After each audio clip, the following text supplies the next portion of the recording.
দ্বাদশ শ্রেণী, বিষয় সংস্কৃত। তোমাদের তৃতীয় সেমিস্টারে আছে লৌকিক সংস্কৃত সাহিত্যের ইতিহাস।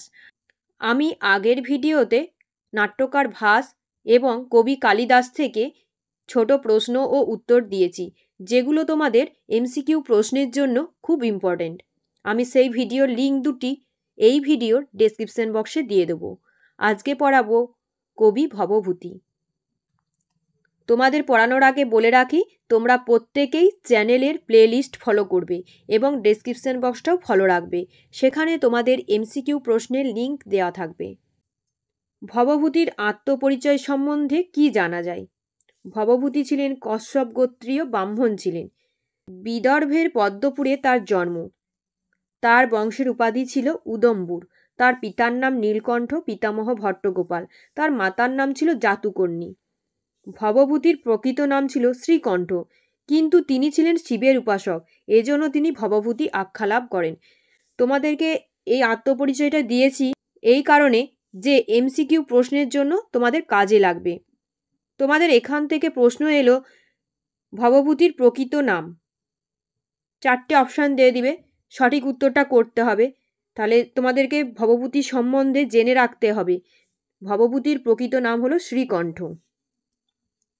ভবভূতির স্থিতিকাল খ্রিস্টীয় 7ম শতকের শেষ ভাগ বা 8ম শতকের প্রথম ভাগ। তোমাদেরকে আগেই বলে রেখেছি যে নাট্যকারদের রচনাকালটা তোমাদেরকে জেনে রাখতে হবে। তোমাদের এলোমেলো করে এখান থেকে প্রশ্ন দিতেই পারে যে ভাস, কালিদাস, ভবভূতির রচনাকাল কোনটা আগে বা পরে হবে। পরীক্ষায় এলোমেলো করে দিয়ে রাখবে 4টে অপশান দিয়ে। সঠিকটা হবে ভাস, কালিদাস, ভবভূতি। ভাস হলো নাট্যকার ভাসের রচনাকাল খ্রিস্টীয় 2য় শতক, কালিদাসের রচনাকাল হচ্ছে খ্রিস্টীয় 4র্থ শতক, আর ভবভূতির হচ্ছে 7ম শতকের শেষ ভাগ বা 8ম শতকের প্রথম ভাগ। রাজশেখরের বালরামায়ণে ভবভূতি সম্পর্কে কি বলা হয়েছে? রাজশেখরের বালরামায়ণে ভবভূতিকে বাল্মীকির অবতার বলে উল্লেখ করা হয়েছে। কে ভবভূতিকে বাল্মীকির অবতার বলে উল্লেখ করেছেন? রাজশেখর। ভবভূতি রচিত 3টি নাটক কি কি? মালতী মাধব, মহাবীর চরিত, উত্তর রামচরিত। তোমাদের এখান থেকে এমসিকিউ প্রশ্ন এলো ভবভূতি রচিত নাটকের সংখ্যা হলো 2, 3, 4, 5। সঠিক উত্তরটি হবে 3টি। আবার এরকম কোশ্চেনও থাকতে পারে যে ভবভূতি রচিত নাটকটি হলো উরুভঙ্গম, কর্ণভারম, মালতী মাধব, অভিজ্ঞান ও শকুন্তলম। সঠিক উত্তরটি হবে মালতী মাধব। তাই এই প্রশ্নগুলোকে খুব ভালো করে খুঁটিয়ে পড়ে রাখতে হবে। এই প্রশ্নের উত্তরটা এখান থেকে দেখে লিখে নেবে।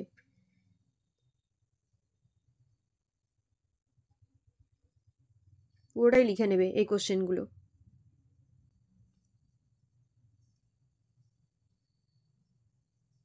এখান থেকেও তোমাদের এমসিকিউ প্রশ্ন আসতে পারে। এটাও খুব ইম্পর্টেন্ট। মহাবীর চরিত কত অঙ্কের নাটক? এতে কোন ঘটনা বর্ণিত আছে? এটাও খাতায় লিখে নেবে। উত্তর রামচরিত কত অঙ্কের নাটক? 7 অঙ্কের নাটক। কোন ঘটনা এতে বর্ণিত আছে? এটাও খাতায় তুলে নেবে। এটাও তোমাদের এমসিকিউ প্রশ্নের জন্য ইম্পর্টেন্ট। উত্তর রামচরিতের উৎস কি? এটি কোন রসপ্রধান নাটক? এইটাও খুব ইম্পর্টেন্ট। উত্তর রামচরিতের উৎস বাল্মীকি রামায়ণের উত্তরকাণ্ড।